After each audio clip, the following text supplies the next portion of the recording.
Hi అండి, welcome to Madhavi blogs. ఈరోజు నా స్టైల్లో నాటుకోడి చికెన్ ఎలా తయారు చేస్తానో ఇప్పుడు చూడండి. దీనికోసం ముందుగా చికెన్ తీసుకొని కొంచెం బాగా వాష్ చేసుకున్న తర్వాత దీన్ని పక్కన పెట్టుకొని, అలాగే ఆనియన్స్ పచ్చిమిర్చి కట్ చేసుకొని ఉంచుకుందాం. ఇప్పుడు కుక్కర్ పెట్టుకొని దీనిలో 2 టేబుల్ స్పూన్ ఆయిల్ వేసుకుంటున్నాను. ఈ ఆయిల్ బాగా హీట్ అయిన తర్వాత సన్నగా కట్ చేసిన ఆనియన్స్ పచ్చిమిర్చి వేసుకొని ఫ్రై చేసుకుందాం.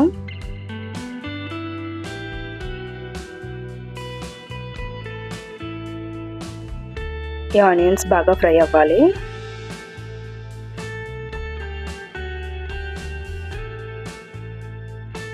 ఇప్పుడు దీనిలో కొంచెం కరివేపాకు కూడా వేసుకొని ఫ్రై చేసుకుందాం.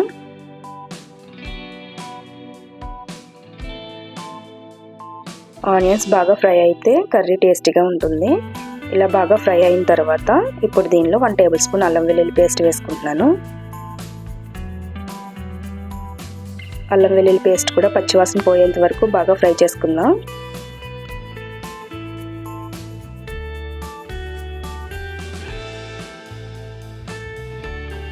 ఇలా బాగా ఫ్రై అయిన తర్వాత మనం ఇందాక పక్కన పెట్టుకున్న చికెన్ని దీంట్లో వేసుకుంటున్నాను.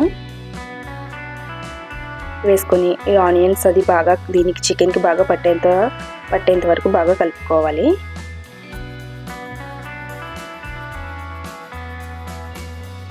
ఇప్పుడు దీనిలో 1/2 టేబుల్ స్పూన్ పసుపు వేసుకుంటున్నాను.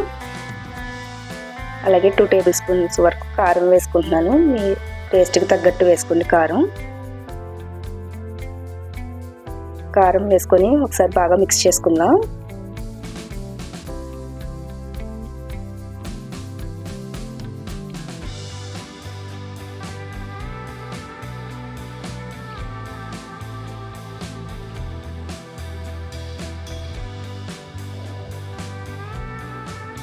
ఇలా బాగా మిక్స్ చేసుకున్నాం కదా. ఇప్పుడు దీన్ని మూత పెట్టుకొని ఒక 5 మినిట్స్ వరకు చికెన్లో వాటర్ వచ్చేంత వరకు మూత పెట్టుకొని మగ్గనిద్దాం.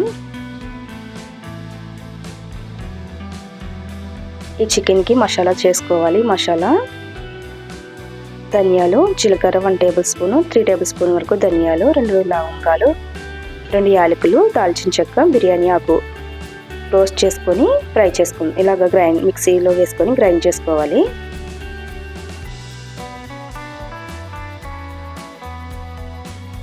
మెత్తగా పౌడర్ కింద చేసుకుందాం. ఇలా పౌడర్ కింద అవుతే సరిపోతుంది. దీన్ని పక్కన పెట్టుకొని ఇప్పుడు మూత తీసి చూద్దాం కుక్కర్ది. చికెన్లో వాటర్ కూడా బయటకు వచ్చేసి ఇప్పుడు ఒకసారి బాగా కలుపుకుందాం.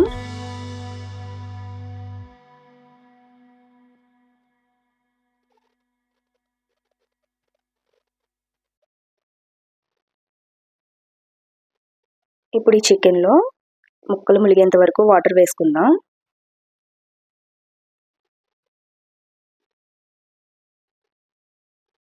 ఒకసారి బాగా కలుపుకొని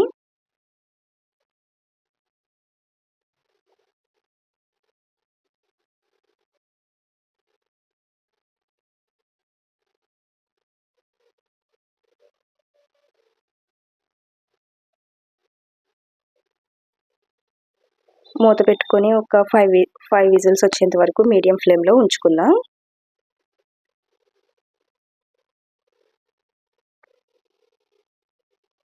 ఫైవ్ విజిల్స్ తర్వాత మూత తీసి చూద్దాం.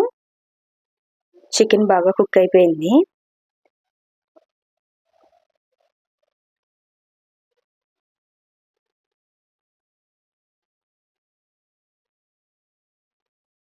ఒకసారి బాగా మిక్స్ చేసుకొని చికెన్ ఎంత మెత్తగా కుక్ అయిందంటే ఒకసారి మనం చూసుకుందాం. స్పూన్తో ఇలా అంటే ముక్కని తీసి ఇలాగ సాఫ్ట్గా విడిపోవాలి. అంత సాఫ్ట్గా కుక్ అయితే సరిపోతుంది. ఇలా విడిపోయింది కదా, చాలా సాఫ్ట్గా. ఇప్పుడు ఇందాక మనం పౌడర్ చేసుకున్న మసాలా ఉంది కదా, ఇప్పుడు దీనిలో వేసుకుంటున్నాను.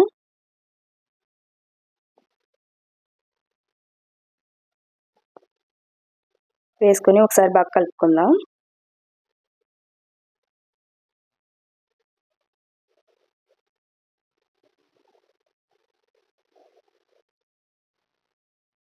ఒకసారి సాల్ట్ అది సరిపోయిందో లేదో చూసుకొని చికెన్ ఇలా బాగా కుక్ అయిపోతుంది. ఈ స్టేజ్లో ఇంకా దించేసుకుందాం. దీనిలో కొంచెం కొత్తిమీర కూడా వేసుకొని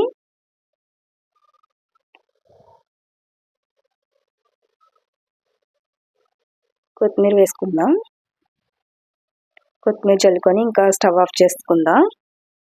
సర్వింగ్ బౌల్లోకి తీసుకోవచ్చు.